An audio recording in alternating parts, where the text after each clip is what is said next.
Обыкновенный президент.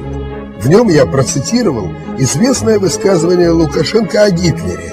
Александр Григорьевич поразил тогда всех своими откровениями.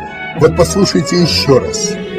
История Германии – это слепок истории в какой-то степени Беларуси на определенных этапах.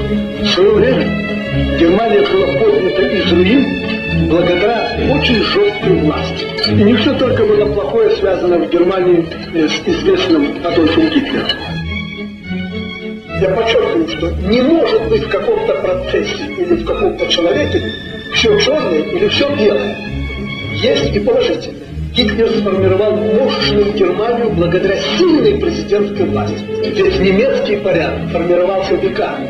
И в Гитлере это формирование достигло наивысшей точки. Это то, что соответствует нашему пониманию президентской республики и роли в ней президента.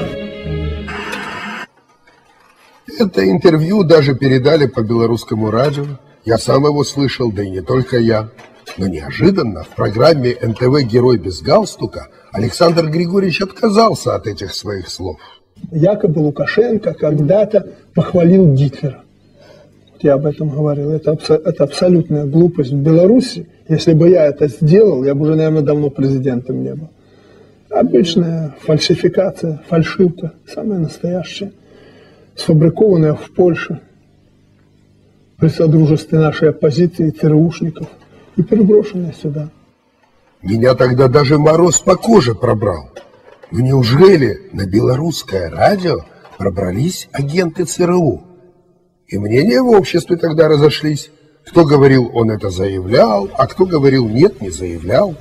Что я не заявлял? Я о Гитлере говорил. Значит, все-таки говорил. И что конкретно? Фашист был у власти.